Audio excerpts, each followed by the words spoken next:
সুপ্রিয় দর্শক, স্বাগত জানাচ্ছি আজকের সম্পাদকীয়তে। আমি জিন্নাতারা যশোয়া। বৈষম্য বিরোধী আন্দোলনে মারমুখী আচরণের কারণে তীব্র সমালোচনার মুখে পড়ে পুলিশ। এমনকি 2024-এর 5ই আগস্ট শেখ হাসিনা সরকারের পতনের পর বিপর্যয়ের মুখে পড়ে পুরো পুলিশ বাহিনী। এ বাহিনীকে পেশাদার ও জনমুখী করতে হয়েছে পুলিশ সংস্কার কমিশনও। এরই মাঝে গতকাল বৃহস্পতিবার আদিবাসী ইস্যুতে সংক্ষুব্ধ ছাত্র জনতার ব্যানারে বিক্ষোভকারীরা সচিবালয়ের দিকে যাওয়ার চেষ্টা করলে জলকামান, কাঁদানে গ্যাস, লাঠিপেটা ও সাউন্ড গ্রেনেড ছুড়ে বিক্ষুব্ধদের ছত্রভঙ্গ করে দেয় পুলিশ। এসব নিয়ে আজকের সম্পাদকীয় আবারও কেন মারমুখী পুলিশ, আর এ নিয়ে আলোচনার জন্য স্টুডিওতে উপস্থিত আছেন ABM মোশাররফ হোসেন, প্রশিক্ষণ বিষয়ক সম্পাদক বিএনপি, এবং আরও উপস্থিত আছেন উমামা ফাতেমা, মুখপাত্র বৈষম্য বিরোধী ছাত্র আন্দোলন। দর্শক, আপনারা ওই আলোচনায় অংশ নিতে পারেন। এজন্য আপনাদের ফোন করতে হবে টেলিভিশনে দেখানো নাম্বারে। এছাড়া ফেসবুকের মাধ্যমেও আপনাদের মন্তব্য পাঠাতে পারেন। আলোচনা শুরুতে জানিয়ে দেব এখনকার প্রধান শিরোনামগুলো। বিপ্লবের লক্ষ্য পূরণে এক হয়ে কাজ করার আহ্বান মির্জা ফখরুলের। 15 বছরে নির্বাচন ব্যবস্থা ধ্বংসের অভিযোগ জামায়াত আর আমিরের। আনুপাতিক পদ্ধতিতে ভোটের দাবি ইসলামী আন্দোলনের। রাষ্ট্রপতি প্রধানমন্ত্রীর ক্ষমতায় ভারসাম্যের পক্ষে বিশেষজ্ঞরাও।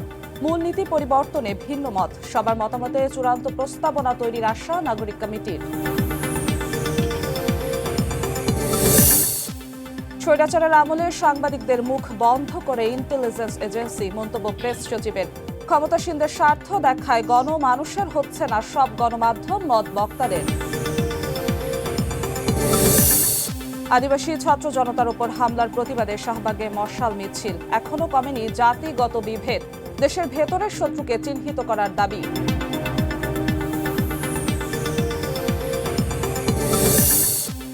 চটপটির দোকান দেখিয়ে ঋণের নামে বিপুল টাকা আত্মসাৎ এসালমের। 4 ব্যাংক থেকে 1.5 লাখ কোটির বেশি লুটপাট।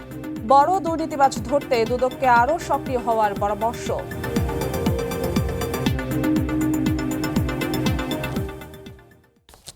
দর্শক, দেখছিলাম প্রধান শিরোনাম, ফিরছি আলোচনায়। উমামা ফাতেমা, আপনাকে দিয়ে আলোচনাটা শুরু করব, কারণ আপনারা বৈষম্য বিরোধী আন্দোলনের অন্যতম অংশীজন, সবচেয়ে বড় অংশীজন বললেও ভুল হবে না। পুলিশের মুখোমুখি আপনারা বোধহয় সব থেকে বেশি দাঁড়িয়েছেন। সাউন্ড গ্রেনেড বা লাঠি পেটা, কাঁদানে গ্যাস, এই শব্দগুলোর সাথে আপনারা বেশ অনেকটাই পরিচিত। গতকালকে যেটা হলো, পুলিশের লাঠি পেটা, ঢাকা বিশ্ববিদ্যালয়ের বিক্ষোভকারীদের উপরে সাউন্ড গ্রেনেড নিক্ষেপ, এগুলো নিয়ে আসলে আপনাদের অবস্থানটা কি? 5 মাস পরে এসে গণ অভ্যুত্থানের পুলিশের এই মারমুখী আচরণ নিয়ে আপনাদের অবস্থান কি, আপনাদের মন্তব্য কি, শুরুতে জানতে চাচ্ছি। আচ্ছা, প্রথমে ধন্যবাদ আপনাকে আপনাদের এই সম্পাদকীয় প্রোগ্রামটিতে আমাকে আমন্ত্রণ জানানোর জন্য। গত পরশুদিন আপনারা সবাই জানেন যে যখন আদিবাসী সংগঠনগুলো একত্রিতভাবে তারা মতিঝিলে যাচ্ছিল, এনসিটিপি অভিমুখে মার্চ করছিল, তখন স্টুডেন্টস ফর সভারেন্টি নামে একটি সংগঠন, তারা দেখা যায় যে মারমুখী হয়ে ওই আদিবাসী সংগঠনগুলোর উপর হামলা করে এবং আমাদের বৈষম্যবিরোধী ছাত্র আন্দোলনের নির্বাহী কমিটির সদস্য রূপাইয়া, সে ভয়াবহ খুবই বাজেভাবে আহত হয়। এবং আমরা তার ক্ষত চিহ্ন দেখে আসলে যতটুকু বুঝতে পারছি, তার মাথায় 12টা সেলাই লেগেছে এবং তাকে যেভাবে করে আসলে আঘাত করা হয়েছিল, তাকে প্রথম আঘাতটাই কিন্তু মাথায় করা হয়। তার শরীরের অন্যান্য জায়গার থেকেও সবথেকে বেশি টার্গেট করা হয় তার মাথাকে। এবং তাকে বাঁচানোর জন্য তখন ডন জেত্রা ভাই, উনি তাকে বুক পেতে দেন এবং তার মাথাটাকে আগলে রাখেন। তো তখন ডন ভাইয়ের হাতের আঙ্গুল ভেঙে ফেলা হয় পিটিয়ে, এবং তাকেও ঘাড়ে পেটানো হয় এবং ঘাড়ে পিটিয়ে মানে শুধু ফ্র্যাকচারটা হয়নি, কিন্তু খুবই বাজে পরিস্থিতি। তার মানে বোঝা যাচ্ছে যে এখানে রূপাইয়াকে যেভাবে করে আঘাত করা হয়েছিল, এখানে নিশ্চয়ই একটা ইন্টেনশনাল বিষয় ছিল। এবং রূপাইয়ার আঘাতের ধরনগুলো দেখে আমাদের মনে হয়েছে যে এখানে অবশ্যই একটা হত্যার উদ্দেশ্যে তাকে আঘাতটা করা হয়েছে। তা না হলে তো এখানে অতর্কিতভাবে অন্যান্য অংশেও কিন্তু হামলা করার কথা, কিন্তু স্পেসিফিক্যালি তার মাথাকে টার্গেট করেই কিন্তু এখানে আঘাতটা করা হয়েছিল।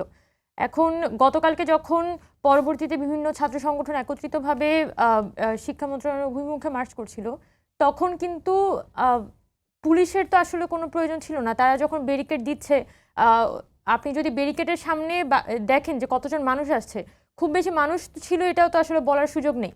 যদি হাজার হাজার মানুষ থাকতো এবং হাজার হাজার মানুষ সচিবালয় অভিমুখে মার্চ করছে, তখন হয়তো পুলিশের থামানোর জন্য একটা অ্যাকশনে যেতে হতো। কিন্তু সেটা না করে পুলিশ একটা ব্যারিকেড দিয়েছে এবং সেইখানে ব্যারিকেড টানার সময় পুলিশ সেখানে জল কামান সাউন্ড গ্রেনেড নিক্ষেপ করে তাদেরকে ছত্রভঙ্গ করে দেওয়ার চেষ্টা করে। একই সাথে একজন পথচারী যাচ্ছিল, ওই পথচারীকে রাস্তায় পা ভেঙে দেয়।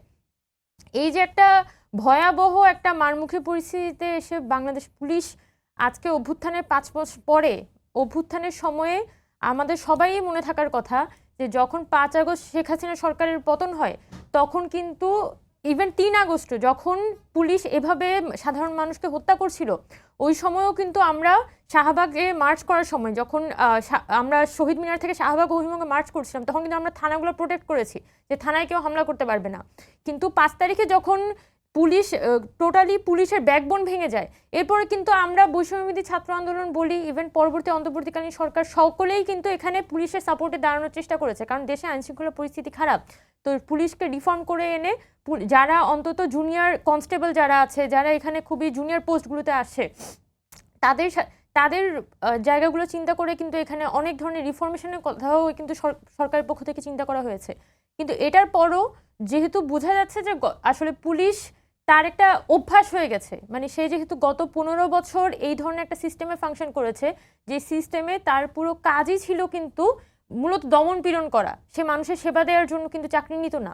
সে যখনই পুলিশে ধরেন বিসিএস দিয়ে কেউ পুলিশে যাচ্ছে, তখন কিন্তু তার মাথায় ওই মূল মানসিকতা থাকতো না যে সে আসলে মানুষের সেবা করছে, তার মাথাতেই থাকতো যে সে আসলে ওখানে চুরি দুর্নীতি বাটপারি করার জন্যই যাচ্ছে।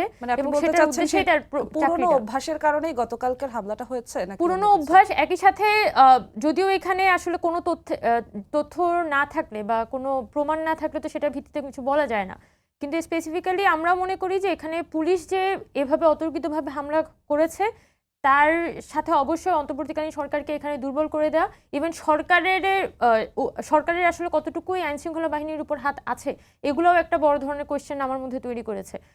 এবং আমরা মনে করি যে পুলিশের যে বিভিন্ন এজেন্সি দ্বারা পরিচালিত হওয়া এবং বিভিন্ন শক্তির আসলে এই গ্রুপটাকে পরিচালিত করা নিজেদের উদ্দেশ্যে, সেটা একটা বড় প্রভাব রাখতে পারে তাদের এভাবে করে হামলে পড়ার পিছনে। তবে এবং এটার আসলে ব্যাকগ্রাউন্ড কারণটা কি আমাদের পক্ষে তো আসলে এটা সব থেকে বেশি বলা সম্ভব আসলে গভর্নমেন্টের পক্ষে। গভর্নমেন্ট যদি হচ্ছে সরকার এখানে মুখ খুলে এবং সরকার যদি হচ্ছে এখানে সরাসরি কথা বলে, তাহলেই কিন্তু এই শুধুমাত্র এই বিষয়টা খোলাসা হওয়া সম্ভব। তবে আমাদের কাছে বিশেষ করে বৈষম্যবিরোধী ছাত্র আন্দোলনের কাছে এভাবে অতর্কিতভাবে হামলে পড়াটা, এটা আমাদের কাছে খুবই আশ্চর্যজনক লেগেছে। কারণ আমরা জানি বামপন্থী সংগঠনগুলো কিন্তু বছরের পর বছর তারা প্রোগ্রাম করেছে, সচিবালয় অভিমুখে মার্চ করেছে, কখনোই আমরা দেখিনি যে শেখ হাসিনার আমলে যখন এভাবে করে হামলে পড়তো, ইভেন শেখ হাসিনার আমলেও কিন্তু এভাবে করে কিন্তু জলকামান নিক্ষেপ করা, সাউন্ড গ্রেনেড নিক্ষেপ করা, এই কাজগুলো করতো না। তো হুট করে 30-40 জন মানুষ এসে তাদের উপর এভাবে ঝাঁপিয়ে পড়া, এটা অবশ্যই অনেক ধরনের কোয়েশ্চেন তৈরি করে আমাদের সকলের মধ্যে।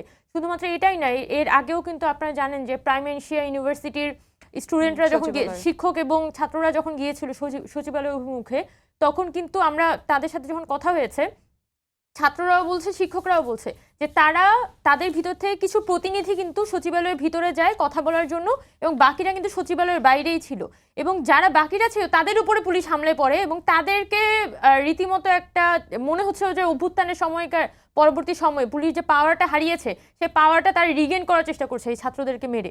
তো স্বাভাবিকভাবেই পুলিশের যে সরকার কি তাহলে নিয়ন্ত্রণ করতে পারছে না পুলিশকে? এখন পুলিশের যে ধরনের আচার আচরণ লাস্ট যে 2 ঘটনা আমরা দেখলাম, সেটা দেখে তো আমাদের এটাই মনে হচ্ছে যে গভর্নমেন্ট আসলে পুলিশের উপর বা আইন শৃঙ্খলা বাহিনীর উপর যে ধরনের ফুল কন্ট্রোল আসার কথা, সেটা আসলে গভর্নমেন্ট পুরোপুরি রিগেইন করতে পারে নাই। এখন গভর্নমেন্ট সামনে গিয়ে যে সংস্কারগুলো করবে, যদি দেশের আইন শৃঙ্খলা বাহিনীর উপর তাদের যদি পরিপূর্ণ নিয়ন্ত্রণ না থাকে, তাহলে এই সংস্কার কার্যক্রমগুলো করার ক্ষেত্রে কিন্তু নানান ধরনের বাধা তৈরি হবে, এবং তারা সেগুলো কিভাবে করে মিটিগেট করবে, এটা একটা বড় ধরনের কোশ্চেন তৈরি করে। জি উমামা, আপনার কাছে আবারও পরবর্তীতে ফিরবো। এবিএম মোশাররফ হোসেন, আপনার কাছে একই জায়গা থেকে ফিরতে চাচ্ছি যে যেমনটা উমামা ফাতিমা বললেন যে পুলিশকে নিয়ন্ত্রণ করতে পারছে না অন্তর্বর্তীকালীন সরকার, যে কারণে গতকালকের এই লাঠি পেটা সাউন্ড গ্রেনেড নিক্ষেপের ঘটনা ঘটেছে গণঅভ্যুত্থানের 5 মাস পরে এসে। এক্ষেত্রে আপনাদের অবস্থানটা কি মনে হচ্ছে? পুলিশের এখনকার অবস্থান কি? পুলিশ কি ঠিক করে ফাংশন করতে পারছে? ধন্যবাদ আপনাকে, ধন্যবাদ আমার সহালোচক। একটা জিনিস আপনি লক্ষ্য করবেন, আমরা একটা জিনিস দেখেছি, দীর্ঘ 5 মাস তো হয়ে গেল অন্তর্বর্তীকালীন সরকারের। এখানে আমরা যদি একটা মোটা দাগে যদি আপনি দেখেন, এই সরকারের 2টি ব্যর্থতা খুব মারাত্মক। একটা হলো আইন শৃঙ্খলা রক্ষার অবনতি, আরেকটা হলো দ্রব্যমূল্যের ঊর্ধ্বগতি রোধ ক্ষেত্রে তাদের ব্যর্থতা, এই দুটি কিন্তু প্রকাশ্যে সবাই বলছে। এখন কেন এই অবস্থা, এটা আমাদের আগে বিশ্লেষণ করতে হবে। সেটা হলো আপনি দেখবেন দীর্ঘ 15.5 বছর একটা ফেসিস্ট সরকার ক্ষমতা ছিল, এবং আপনি নিয়োগ প্রক্রিয়া যদি আপনি দেখেন আওয়ামী লীগের আমলে, দেখবেন যে ভেরিফিকেশনের নামে তারা 22টি পয়েন্টের উপর তারা ভেরিফিকেশন করতেন। মানে একটা লোক তো তার যোগ্যতা দিয়ে, তার মেধা দিয়ে তার চাকরিতে প্রবেশ করবে, সেখানে দেখবেন তার বাবা কি কাজ করে, তার দাদা কি কাজ করে, তার আত্মীয় স্বজন কি কাজ করে, শ্বশুর বাড়ি কাজ, এইভাবে একেবারে ফরম্যাট, প্রিন্টেড ফরম্যাটে এই তথ্যগুলি তারা কালেক্ট করতো। যখনই দেখতো যে অন্য মতাবলী বা অন্য রাজনৈতিক দলের সমর্থক কেউ যদি এখানে পরীক্ষা উত্তীর্ণ হয়ে থাকে, তারে এই ভেরিফিকেশনের নামে তাকে কিন্তু বাদ দেওয়া হতো। সুতরাং একটা রাজনৈতিক আদর্শের লোকদেরকে কিন্তু এই 15 বছরের পৃষ্ঠপোষকতা করা হয়েছে। এবং আপনি কি এই রাতারাতি তাদেরকে এই বাহিনীর থেকে আপনি সরিয়ে দিতে পেরেছেন? পারেননি। বরং যারা শীর্ষ পর্যায়ে যারা নেতৃত্ব দিয়েছে তারা পালিয়ে গেছে, অথবা তারা পুলিশের যোগদান করে নাই। কিন্তু এখনও তাদের সাবঅর্ডিনেট যারা, বা যাদেরকে তারা এই দীর্ঘ 15 বছরে এই পুলিশ প্রশাসনে চাকরি দিয়েছে, তারা কিন্তু এখনও আছে। আরেকটি বড় সংকট এখানে আমার মনে হয় আছে, সেইটা হলো যে পুলিশকে যেভাবে কাজে লাগানো দরকার সেই কাজটা আমরা লাগাতে পারি। আপনি দেখেন এখানে ফাতেমা আছে, আপনি দেখবেন যে আমরা একটা অভিযোগ করি যে 2000-এর উপরে লোক মারা গেছে এই আন্দোলনে, তাদের নামে সুনির্দিষ্ট মামলা হয়েছে, অথচ আপনি দেখবেন স্বরাষ্ট্র মন্ত্রক থেকে বলা হচ্ছে কোনো আসামিকে ধরা যাবে না। অর্থাৎ তাহলে আপনি যারা এই অপরাধী তাদেরকে কি আপনি পৃষ্ঠপোষকতা করছেন? এইটাও কিন্তু একটা বিরাট সংকট। যদি সরকারের একটি প্রেশার থাকতো এই যে যারা অপরাধ করেছে, যারা খুন করেছে, যারা এই সন্ত্রাসের সাথে জড়িত, তাহলে কিন্তু একটি মানুষের মধ্যে একটা ভয় কাজ করতো, সেই জিনিসটা কিন্তু এখন নাই। আর এই যে পুলিশ বাহিনী আপনি দেখেন, আমরা যে কথাটি বারবার বলে এসেছি যে এই সরকার উচিত ছিল যে ক্ষমতা নেওয়ার পরও একটা প্রশাসনে ব্যাপক পরিবর্তন করা, কিন্তু 5 মাসে কিন্তু আমরা সেটা দেখি না। আপনার দেখা শীর্ষ পর্যায়ে কিছু সচিবকে পরিবর্তন করেছে, পুলিশের কিছু এসপি অথবা ডিসিকে পরিবর্তন করেছে, কিন্তু এখনও তৃণমূল পর্যায়ে অথবা গ্রাসরুট লেভেলে যারা পরিষ্কার করে, ঠিক শেখ হাসিনার সেট আপ কিন্তু এখনও বাংলাদেশে রয়ে গেছে। তো সেই সেট আপ দিয়ে আপনি আগামী দিনে একটি গণতান্ত্রিক বাংলাদেশ কায়েম করবেন, এটা তো কিন্তু একটা খুব কঠিন কাজ একটা, আমার কাছে যেটা মনে হচ্ছে, যার কারণে কিন্তু বারবার আইনশৃঙ্খলা পরিস্থিতি অবনতি ঘটছে। এই দেখেন আনসাররা, আপনি দেখলেন একবার আনসাররা সচিবালয়ের মতো একটা যেখানে প্রোটেক্ট এরিয়া, আমাদের গুরুত্বপূর্ণ এরিয়া, সেখানে তারা হামলা করছে।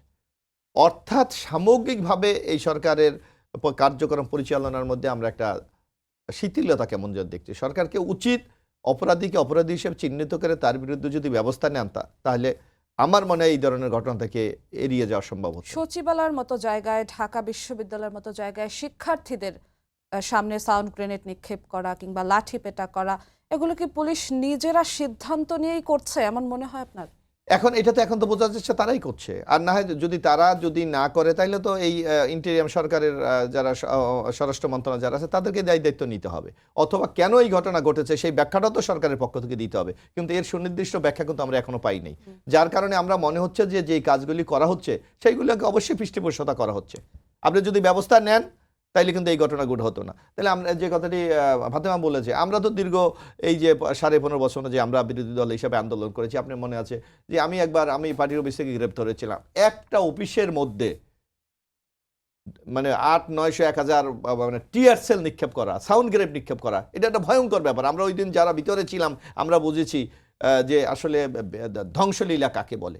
তো একই আপনার মন মানসিকতা নিয়ে যদি আপনি ওই শেখ হাসিনা পালিয়ে যাওয়ার পর বাংলাদেশ পরিচালনা করতে চান, তাহলে তা তো অবশ্যই সেই বাহিনী জনগণের কল্যাণে কাজ করবে বলে আমরা মনে হয় না। সুতরাং এখানে আমার মনে হয় সরকার যেই জিনিসটি করা উচিত, একটা ব্যাপক পরিবর্তন করা উচিত, চেঞ্জ করা উচিত। আপনি দেখবেন এখনও কিন্তু সেট আপটা রয়ে গেছে, এখনো আপনি যদি এই সেট আপটা চেঞ্জ করে দিত, তাহলে তাদের 5 মাসে কি এই ঢেলে সাজানোটা সম্ভব? মানে 5 মাস সময়টা কি কেন সম্ভব না? আপনার আমি একটা কথা প্রায় বলি, আপনার বিচারপতি শাহাবুদ্দিন সাহেবের কথা মনে আছে 91 এরশাদের পতনের পর, সে এক রাত্রে টোটাল প্রশাসন চেঞ্জ করে দিয়েছিলেন।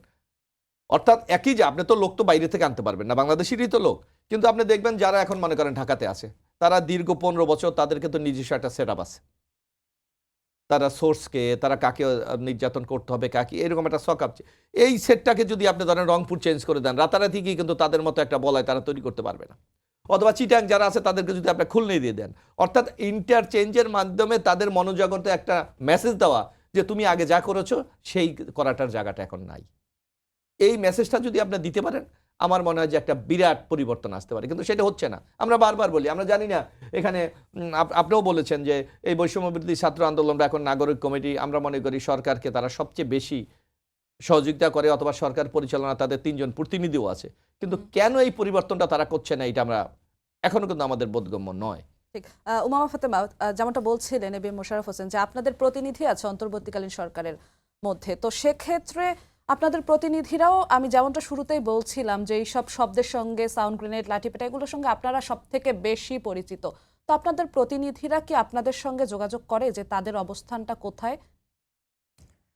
আচ্ছা, প্রতিনিধির অবস্থান মানে আপনার আরেকটু ক্লিয়ার করতে হবে যে প্রতিনিধি অবস্থান তারাও বলতে আপনি অন্তর্বর্তীকালীন সরকারে আছে, পুলিশ তাদের অনুমতি ছাড়া এভাবে শিক্ষার্থীদেরকে বারবার লাঠিপেটা এখন, করছে বা বিভিন্ন পুলিশ তো- জায়গায়, সেটা কি শুধুমাত্র পুলিশ সেই পুরনো অভ্যাস থেকেই করছে?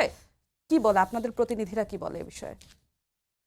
আচ্ছা, এবং সেই বিষয়ে তাদের পদক্ষেপটা কি স্পষ্ট কিনা? আপনার কি মনে হয়, নাগরিক কমিটির তরফ থেকে হোক বা বৈষম্য বিরোধী ছাত্র আন্দোলনের তরফ থেকে সরকার যেই বিবৃতিটা দেয়, যেটুকু নিন্দা জানায় বা যেটুকু খোলাসা করে, সেটুকু কি যথেষ্ট কিনা? দেশের অভ্যন্তরীণ আইন শৃঙ্খলা পরিস্থিতিকে আসলে রক্ষা করাটা তো মূলত স্বরাষ্ট্র মন্ত্রণালয়ের দায়িত্ব। এখন স্বরাষ্ট্র উপদেষ্টা যিনি আছেন উনি কিন্তু এই বিষয়ে আসলে কেউই খুব বেশি কথা বলেননি। আমরা যদি দেখে থাকি যে এই প্রসঙ্গগুলো নিয়ে যদি কথা বলে থাকে তাহলে প্রধান উপদেষ্টার যে ফেসবুক পেজ, ওখান থেকে একটা স্ট্যাটাস দেওয়া হয়েছিল, মাহফুজ ভাই বলেছিলেন।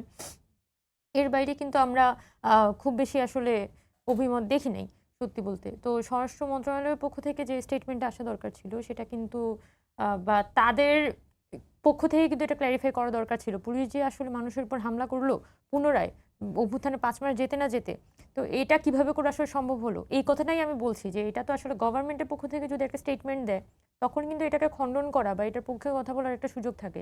কিন্তু গভর্নমেন্ট যদি নিশ্চুপ থাকে তখন তো সকলের মধ্যেই কিন্তু একটা কনফিউশন ক্রিয়েট হয় যে মানে কারণ পুলিশের 5 মাসের মাথায় পুলিশের সাউন্ড গ্রেনেড নিক্ষেপ করা it's not a easy thing.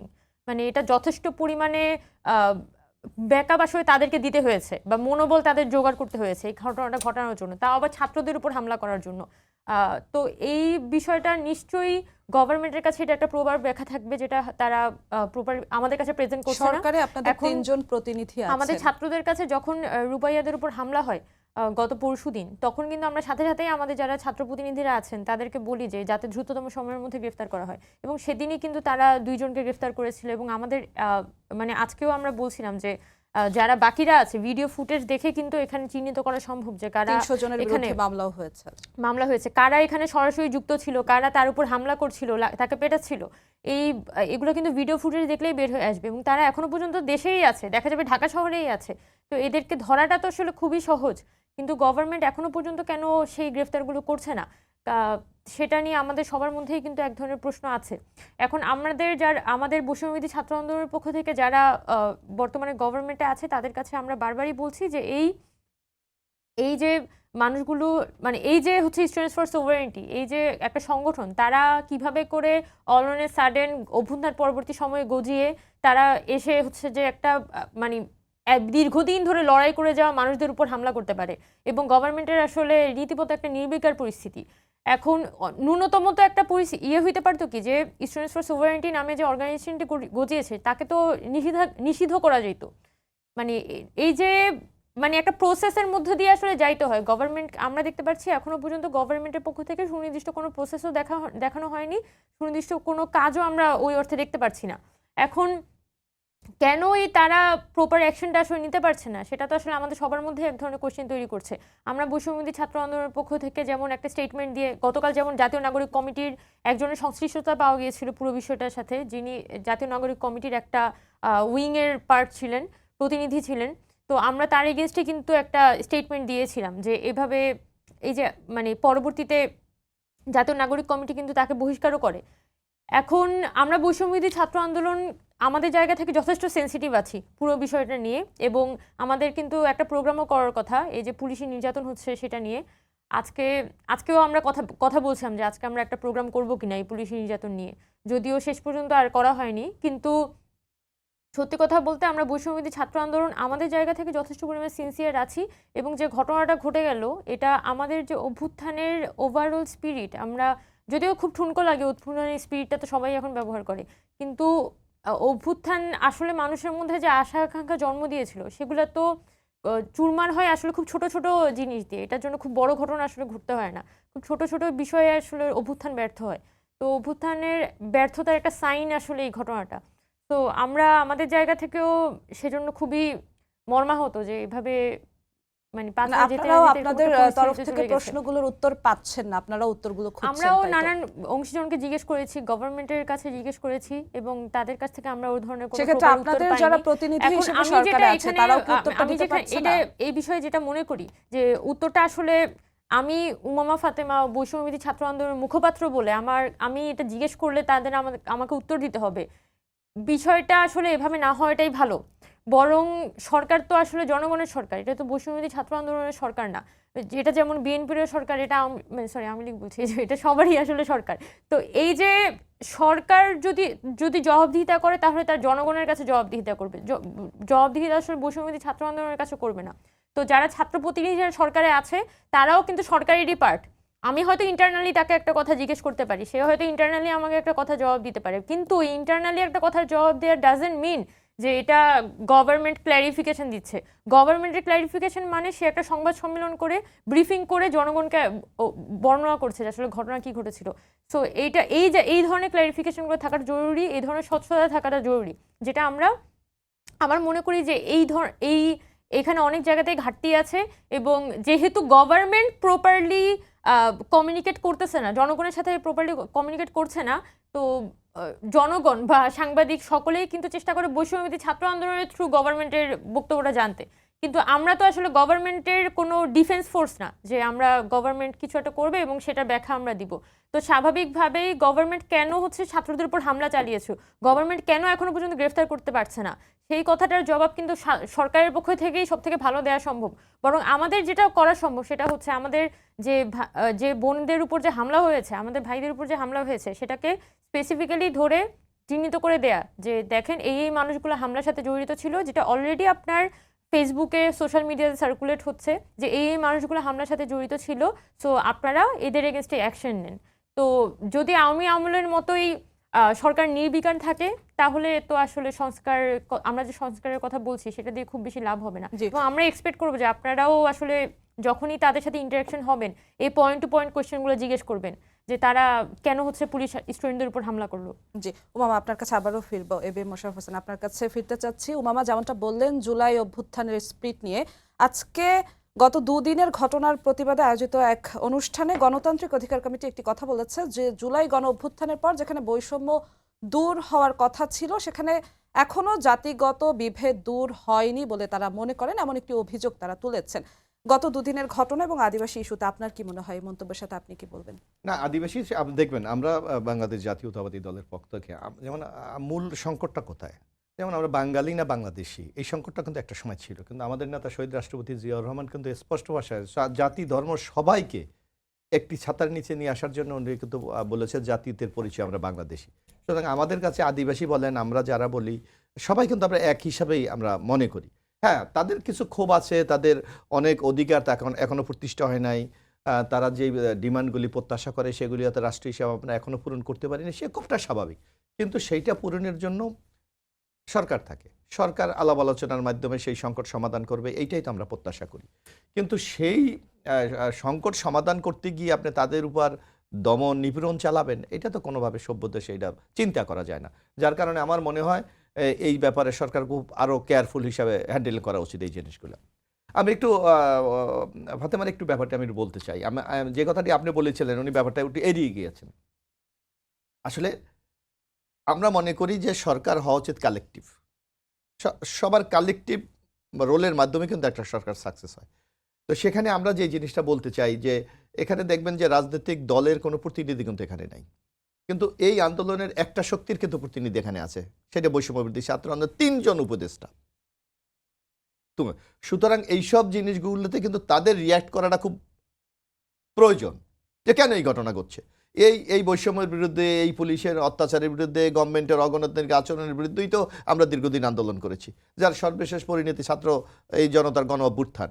তো সেখানে যদি সেই পুরনো কালচার যদি আবারও ফিরে আসে তাহলে আমরা কি পরিবর্তনটা করলাম? আমরা কি আকাঙ্ক্ষা নিয়ে এই জুলাই বিপ্লব বা আগস্ট বিপ্লব আমরা যেটা বলি সেই বিপ্লবটা আমরা সম্পন্ন করেছি?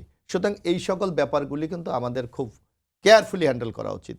এবং এই যে এই ধরনের অবাঞ্ছিত ঘটনাগুলি, এই সরকার তো আমি মনে করি যে আরও কেয়ারফুল হওয়া উচিত ছিল। আপনি দেখেন আনসারের ঘটনা, আবার ওই যে আরও বিশ্ববিদ্যালয়ের আপনি ঘটনা, বেশ কিছু ঘটনা ঘটেছে। সুতরাং এই ব্যাপারে তো তাদের আগেই একটা হোমওয়ার্ক থাকা উচিত যে এই ধরনের ঘটনা উদ্ভব বলে আমরা কীভাবে এটা ফেস করব, কীভাবে এটা মোকাবেলা করব।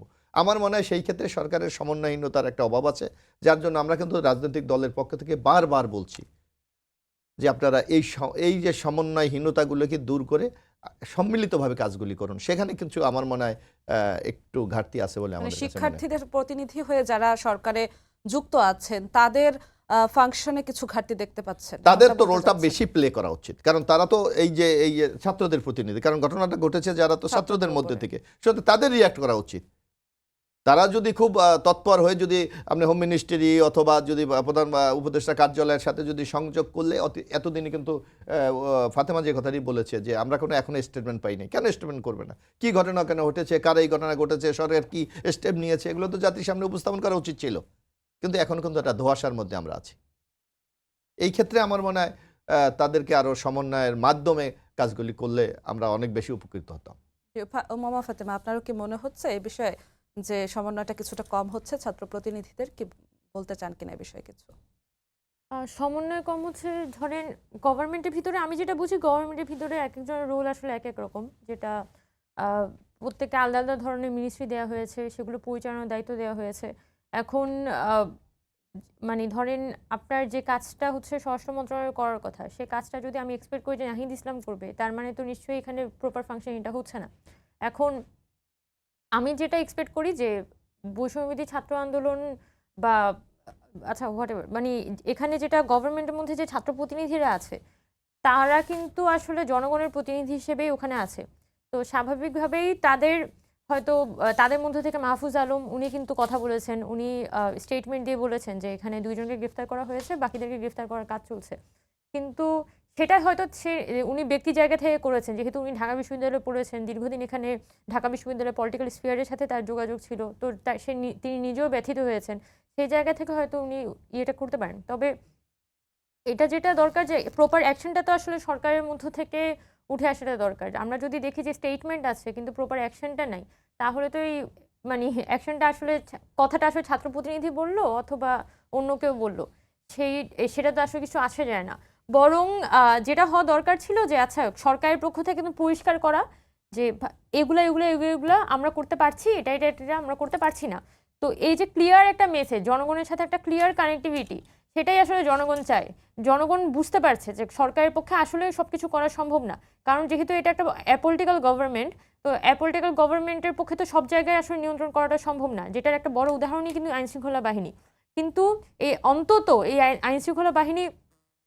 আইনশৃঙ্খলা বাহিনী যখন হচ্ছে সরকার নিয়ন্ত্রণ করা না গেলেও জনগণের সাথে যদি কানেক্টিভিটিটা থাকে, যে আমরা আইনশৃঙ্খলা বাহিনীকে এই ধরনের নির্দেশনা আমাদের দেওয়া ছিল যে কারো উপর কোনো ধরনের হামলা করা যাবে না, বা খুব সিরিয়াস সিচুয়েশন না ছাড়া এই ধরনের হামলা করা যাবে না, বা এই ধরনের আঘাত করা যাবে না। কিন্তু এটার পরেও যদি আইনশৃঙ্খলা বাহিনী সেই জায়গাটা ভায়োলেট করে, তখন কিন্তু আমরা স্পেসিফিক্যালি আইনশৃঙ্খলা বাহিনীকে গিয়ে ধরতে পারি, বা তাদের যারা সুপিরিয়র তাদেরকে গিয়ে ধরতে পারি যে আপনারা সরকারের পক্ষ থেকে নির্দেশনা থাকার পরও কেন আপনারা এই ধরনের একটা অ্যাকশনে গিয়েছেন।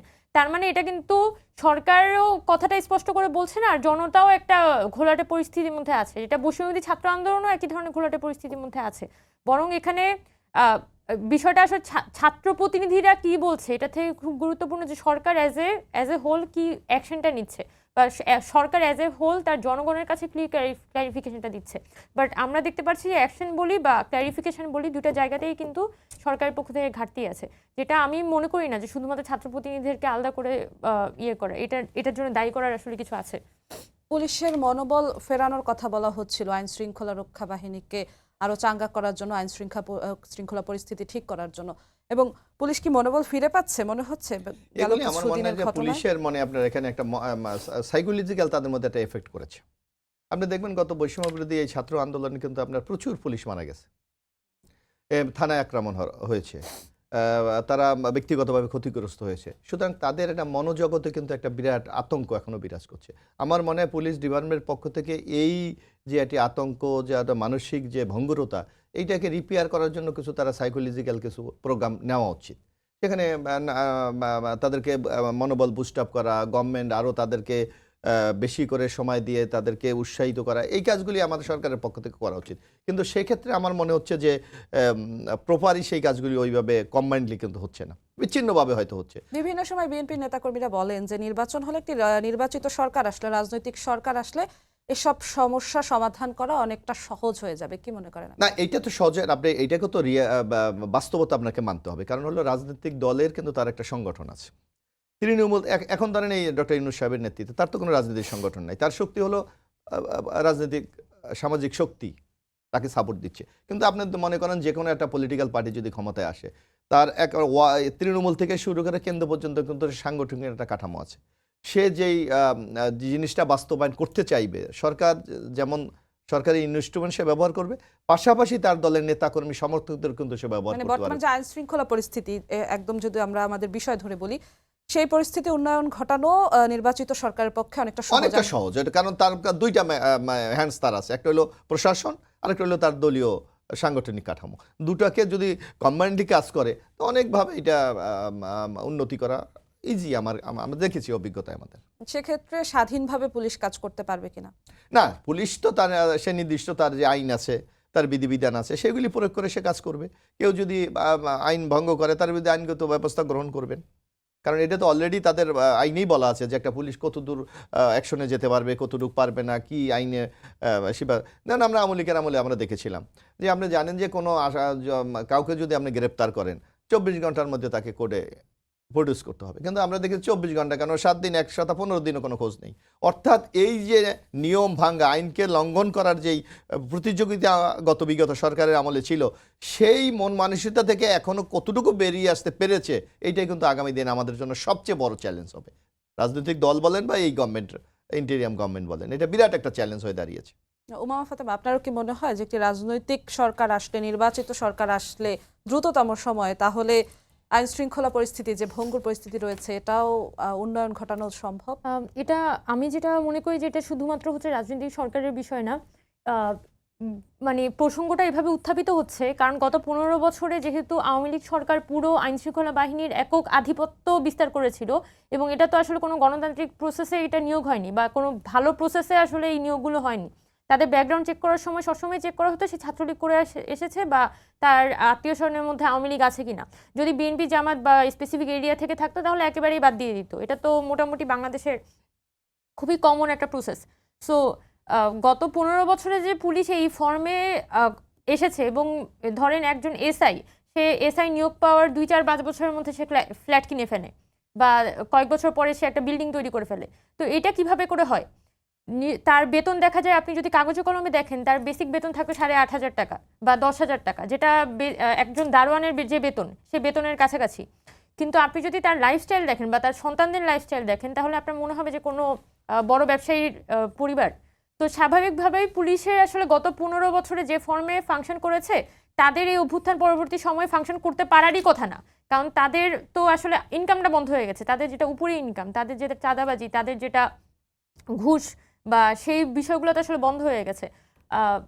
তো এই জায়গাটার কারণে আসলে সরকার, মানে তাদের মধ্যে যে একটা মনোবল যে কেন আমি আসলে এখানে ফাংশন করার জন্য তার যে উপরি ইনকামটা হইতো, সেই উপরি ইনকাম বন্ধ হয়ে যাওয়ার কারণে সে আসলে মানে পুরো পুলিশ বাহিনীর মধ্যেই কিন্তু সেটা একটা প্রভাব পড়েছে। এটা আসলে আমরা সকলেই জানি। এখন মানে এই প্রসেসটার কারণেই যেটা বিএনপি বলার চেষ্টা করছে, যখন আসলে এখানে একটা নির্বাচিত সরকার আসবে বা একটা পলিটিক্যাল গভর্নমেন্ট আসবে, তখন তারা নিয়ন্ত্রণটা করতে পারবে। তার মানে একই প্রসেস, জাস্ট একটা পলিটিক্যাল গভর্নমেন্ট আসলে আইন শৃঙ্খলা বাহিনী তার একটা নতুন মুনিব খুঁজে নিবে। জাস্ট আবারও কি দলীয়করণ হতে যাবে, এমন কিছুই কি এখানে যে বিষয়টা আমার মনে হয় যে সরকারের পক্ষ থেকে করা সম্ভব ছিল, সেই বিষয়টা আমি একটু বলতে পারি। যে যখন 5 আগস্ট পরবর্তী সময়ে এই পুলিশেরই একটা অংশ কিন্তু তারা বলেছিল যে তারা একটা রিফরমেশনের কিছু দাবি দেওয়া দিয়েছিল সরকারের কাছে, এবং তারা চেয়েছিল যাতে সরকার নতুন রিফরমেশন করে অন্তত পুলিশ বাহিনীর ক্ষেত্রে তাদের সেখানে কিন্তু তাদের বেতন ছিল, তারপর তাদের ডিউটি টাইম, এরকম অনেকগুলো বিষয় নিয়ে কিন্তু তারা সামনে এসেছিল। তখন সরকারের পক্ষ থেকে বলা হয়েছিল তাদের ড্রেস চেঞ্জ করে দেওয়া হবে, তারপর তাদের নতুন নতুন কিছু নিয়ম শৃঙ্খলা দ্রুততম সময়ের মধ্যে তৈরি করা হবে। বাট আমরা দেখতে পেয়েছি যে সরকারের পক্ষ থেকে আসলে ওই ধরনের কোনো উদ্যোগই নেওয়া হয়নি, যেটা জনগণ এক্সপেক্ট করেছিল যে অন্তত ড্রেসটা চেঞ্জ হবে, সেই ড্রেসটা কিন্তু চেঞ্জ হয়নি। এবং আমার মনে আছে আমার একজন জুনিয়র মজা করে আমাকে বলছে পুলিশকে আসলে গোলাপি ড্রেস দেওয়া উচিত, গোলাপি ড্রেস পরলে একটা মানে আচরণটা অনেক সফট হয়ে যায়। যেটা আমি মজা করে বলেছি একদম শেষের কিন্তু দিকে চলে এসেছি আমরা। সরকারের পক্ষ থেকে কিন্তু আমাদেরকে, যেটা আমাদের বৈষম্যবিরোধী ছাত্র আন্দোলনের সাথে একবার স্বরাষ্ট্র মন্ত্রণালয়ের একটি মিটিংয়ে তখন তারা বলেছিল যে সরকার যেটা চেষ্টা করছে যে পুলিশের যারা অপারেশনাল সেক্টরে ছিল, যারা আসলে মানুষের উপর গুলি করেছে, তাদেরকে নন অপারেশনাল সেক্টরে এনে মানে যারা এতদিন নন অপারেশনাল সেক্টরে ছিল তাদেরকে হচ্ছে মাঠে তারা পাঠাবে, যাতে যে পুলিশরা মাঠে থাকবে তাদের প্রতি জনগণের আগের মতো বিদ্বেষটা কাজ না করে। একই সাথে আমরা দেখেছি সামান্য গুটি কয়েক যারা খুবই কি বলা যায়, যাদের নাম খুবই খারাপ ছিল, ওই মানুষগুলো কিন্তু গ্রেফতার হয়েছে, কিন্তু আদার দেন দ্যাট পুলিশের একটা বড় অংশই কিন্তু গ্রেফতার হয়নি, শুধুমাত্র বদলি হয়েছে। এবং দেখা যাচ্ছে মিরপুর থানা থেকে সে দেখা যাচ্ছে অন্য একটা থানায় বদলি হয়ে গেছে, খুলনা থেকে চট্টগ্রাম বদলি হয়েছে। তো এই ধরনের বদলির কারণে তাদের যে নেটওয়ার্ক, তাদের যে ইন্টারনাল ক্রিমিনালদের যে নেটওয়ার্ক, সেই নেটওয়ার্কটা কিন্তু এখনো পর্যন্ত বজায় আছে, যার কারণে আমরা মনে করি যে পুলিশের মধ্যে যে ধরনের একটা ভয়, এবং ভয়ের মাধ্যমেই তো আসলে নিয়ম শৃঙ্খলার মধ্যে ঢুকাতে হতো। এবং আমরা শুরুতেই বলেছি যে প্রচুর পরিমাণে ছাঁটাই করার প্রয়োজন, সেই ছাঁটাইগুলো কিন্তু আমরা দেখিনি, এবং এটার প্রভাব কিন্তু আজকে এত বছর মাস পরে এসে আমরা দেখছি। কারণ পুলিশ মনে করে বা ভিতরে সিস্টেমের ভিতরে অনেকেই কিন্তু কনফিডেন্ট যে এই সরকার আসলে খুব বেশি ভালো ফাংশন করতে পারছে না, তো সবাই যার যার জায়গায় যদি ফেরত চলে যায়, যার যার আগের অ্যাক্টিভিটিসে যদি ফেরত চলে যায়, তাহলে সরকার আসলে খুব বেশি কিছু করতে পারবে না। এবং আমি মনে করি যে 5 মাস পরে যে আমরা পুরনো রূপে আসলে সিস্টেমটাকে ফাংশন করতে দেখছি, তার একটা বড় কারণই হচ্ছে যে এই সিস্টেমটা আর আগের মতো কিন্তু গভর্নমেন্টকে। মোশাররফ হোসেন, আপনার কাছে ঠিক ওই উপরি পাওনার বিষয়টি ধরে আগাতে চাই যে রাজনৈতিক সরকার ক্ষমতায় আসলে পুলিশের কি আবারও সেই উপরি পাওনার ব্যবস্থা হবে বলেই কি পুলিশের আইন শৃঙ্খলা ব্যবস্থা আবারও গতিতে ফিরবে, এমনটাই বলেছিলেন কিনা? না, এভাবে সরলীকরণ করার কোনো সুযোগ নেই, কারণ রাজনৈতিক দলের একটা কমিটমেন্ট থাকে। রাজনৈতিক দলের আমি যখন ভোট প্রার্থনা করব, তখন আমার কিন্তু একটা কমিটমেন্ট থাকে, আমাকে যদি আপনি নির্বাচিত করেন আমি এই কাজগুলি করবো, এবং সেই কাজগুলি বাস্তবায়ন যদি সে না করতে পারে পরবর্তী গভর্নমেন্টে কিন্তু সে যেতে পারবে না, যদি ফেয়ার ফ্রি ইলেকশন হয়। আর শেখ হাসিনার মতো যদি আপনি জোর করে বিনা প্রতিদ্বন্দ্বিতায় রাতে আমরা মামুরা যদি করেন তাহলে তো অন্য কথা। কিন্তু আপনি গণতান্ত্রিকভাবে যদি নির্বাচন হয়, সেই নির্বাচনে কিন্তু রাজনৈতিক দলগুলির মূল পরীক্ষা হয় নির্বাচনের সময়। আপনি যদি জনগণের প্রত্যাশা পূরণ করতে পারেন, জনগণ আপনাকে আবার নির্বাচিত করবে, আর না করলে আপনাকে পরাজিত করবে, এটাই তো স্বাভাবিক। সুতরাং ঢালাওভাবে যদি বলা হয় যে রাজনৈতিক দল সরকার ক্ষমতায় আসলে পুলিশ আবার লাইসেন্স পেয়ে যাবে, এটা আমার কোনো। আপনি দেখেন তো, আপনি যদি বাংলাদেশে তো উদাহরণ আছে, অন্য যাওয়া দেয়, আপনি দেখেন যখন নিউট্রাল গভর্নমেন্ট ছিল, মানে কেয়ারটেকার গভর্নমেন্ট আমরা যেটা বলি, 91-এ আপনি দেখেন আমরা বিএনপি ক্ষমতায় এসেছিলাম, আবার 96 কিন্তু আমরা আসতে পারিনি, আবার 2001-এ আমরা এসেছি, 2008-এ আসতে পারি নাই। অর্থাৎ জনগণকে তার ম্যান্ডেটটা দেওয়ার একটা সুযোগ দিতে হবে, তাহলে এই পুলিশ বলেন, প্রশাসন বলেন, যাই বলেন, তাদের মধ্যে কিন্তু একটা মনোজগৎ, একটা চেঞ্জ আসবে যে আমি যদি ভালো কিছু না করতে পারি তাহলে কিন্তু আমার পানিশমেন্ট আছে, বা আর যে ভালো করতে পারলে আমার রেওয়ার্ড আছে। সুতরাং আপনি শুধু রাজনীতিরে, সেটা রাজনৈতিক দলই কেন ক্ষমতায় আসতে হবে, মানে এখন কেন সম্ভব নয় সেটা করা? এখন তো এই সরকারের মানে আপনার এই ফোর্সটা কি, এই সরকারের পক্ষে যে কাজ করে দেবে এরা কারাকে? আপনি একটা জনসভায় যখন বক্তৃতা হয়, আপনি তো মানে আমরা যখন বক্তৃতা দিই, আমরা মনে করি প্রত্যেকটা জনগণ আমি যে কথাটা বলছি উনি মনে হয় শোনো, উনি সবাই কি শোনে আমার কথা? সবাইকে আমার দিকে লক্ষ্য করে?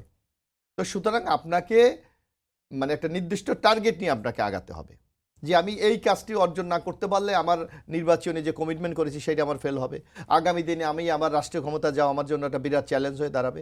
সুতরাং আপনাকে একটা টার্গেট করে এগুলে আমার মনে হয় এইসব সংকট সমাধান করা সম্ভব। কিন্তু ইন্টেরিয়াম গভর্নমেন্টটা যেটা মানুষ মনে করে, এই যে পুলিশ বলেন, অন্যান্য সংস্থা, এরা বলে এরা তো একটা নির্দিষ্ট সময়ের জন্য আসছে, আবার এরা চলে যাবে, সুতরাং আমি কতটুকু কাজ এদের জন্য করলে আমার তো কোনো রেওয়ার্ড নেই, আমার তো কোনো পুরস্কার নাই। এটাও তো তাদের মনোজগতে এই পরিবর্তন হতে পারে। তাহলে নির্বাচিত সরকার যদি এখন ক্ষমতায় আসে, অন্তর্বর্তীকালীন সরকারের জন্য যেমন চ্যালেঞ্জ হয়ে দাঁড়িয়েছে আইন শৃঙ্খলা রক্ষা বাহিনীকে উন্নত করা, ঠিক তেমনই চ্যালেঞ্জ দ্রুততর সময় নির্বাচন হলে সেই রাজনৈতিক দলের জন্যও আসবে কিনা?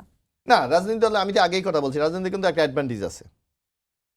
আপনাকে একটা কথা বলছি, এই যে ইন্টেরিয়াম গভর্নমেন্টের কিন্তু নিজস্ব কোনো ফোর্স নাই, তাকে কিন্তু অ্যাবসলিউটলি প্রশাসনের উপর ডিপেন্ড করতে হচ্ছে। আর যে কোনো রাজনৈতিক দলের কিন্তু একদিকে প্রশাসন, অন্যদিকে তার নিজস্ব দলীয় শক্তি, এটাকে তো আপনাকে স্বীকার করতে হবে। আপনিও কি একমত? মামা, একদম শেষ সময় চলে এসেছে, 1 মিনিটে একটু বলবেন। দ্বিমত হওয়ার সুযোগ থাকলে ভালোই তো, কারণ বাংলাদেশে বিভিন্ন সেক্টর বা ইনস্টিটিউশনগুলো যদি গত 15 বছরে তার নিজের গতিতে হাঁটতে পারতো, তাহলে তো আসলে এই পরিস্থিতি, এই জুলাই অভ্যুত্থান আমাদের দেখা লাগতো না। বাট আনফর্চুনেটলি এই যে পুরো সিস্টেম, সেটাই কিন্তু একটা ভয়াবহভাবে আসলে ধসে গেছে। এবং ধ্বংসাবশেষ যদি আমরা দুইটা ইনস্টিটিউশন স্পেসিফিক্যালি ধরতে পারি যে একদমই খুব বাজে পরিস্থিতি, তার মধ্যে কিন্তু খুবই স্পেসিফিক্যালি পুলিশ বাহিনীর কথা বলতে হবে। যে পুলিশ বাহিনী যেভাবে করে আসলে মানুষের উপর গুলি চালিয়েছে, তার কিন্তু আসলে কোনো মোরাল গ্রাউন্ড নেই। সত্যি বলতে এখনো পর্যন্ত সেই মোরাল গ্রাউন্ড কিন্তু তারা অর্জন করতে পারেনি। বরং যেটা আমরা দেখতে পাচ্ছি, সে বরং চেষ্টা করছে আগে যে দমন পীড়নকারী সিস্টেমের মধ্যে সে ছিল, যেটার মধ্যে সে নিজেকে পাওয়ারফুল মনে করতো, সেই সিস্টেমটা কোনোভাবে যদি ফেরত নিয়ে আসা যায়, তো এইটা পরবর্তীতে যদি কোনো পলিটিক্যাল পার্টি আসেও, তাহলে কিন্তু তাদের জন্য এটা একটা বড় চ্যালেঞ্জ হয়ে দাঁড়াবে। বা বাই ডিফল্ট এই পুলিশ বাহিনী চাইবে যে এখানে যাতে একটা নতুন করে একটা স্বৈরাচার তারা তৈরি করতে পারে, যাতে তারাই হচ্ছে এখানে একটা তাদের ইনস্টিটিউশনটা, যাতে তাদের যে বেসিক সিস্টেম, যে চুরি, দুর্নীতি, ঘুষ, লুটপাট, সেটা তারা চালিয়ে যেতে পারে এবং জাস্টিফাই করে যেতে পারে। এটাই তো আসলে একটা স্বৈরাচারের তৈরি হওয়ার খুবই বেসিক কাঠামো, যেটা সেজন্য আমরা মনে করি যে এই যে যেটা আমার বিএনপির পক্ষ থেকে বারবার জিজ্ঞেস করা হয় যে সরকার যদি ফেল করে তাহলে আপনারা কেন এই সরকারটাকে চাচ্ছেন? কারণ এটার খুবই মানে সোজা উত্তর হচ্ছে যে এই যে সিস্টেমটা, সেটাকে যদি প্রপারলি রিফর্ম করা না যায়, একটা নির্দিষ্ট একটা প্রপার লেভেল প্লেইং ফিল্ড যদি এখানে তৈরি করা না যায়, তাহলে কোনো রাজনৈতিক দলের আসলে এই মন মানসিকতা থাকার দরকার নাই যে আমি স্বৈরাচার হব না, পুরো সিস্টেম তাকে ধরে বেঁধে স্বৈরাচার বানাবে। আপনাদের অসংখ্য ধন্যবাদ আমাদের সঙ্গে যুক্ত হওয়ার জন্য। সবাইকে ধন্যবাদ জানিয়ে শেষ করছি আজকের সম্পাদকীয়। আগামীকাল আবারও দেখা হবে রাত 10টায়। দেখার আমন্ত্রণ রইল। শুভরাত্রি।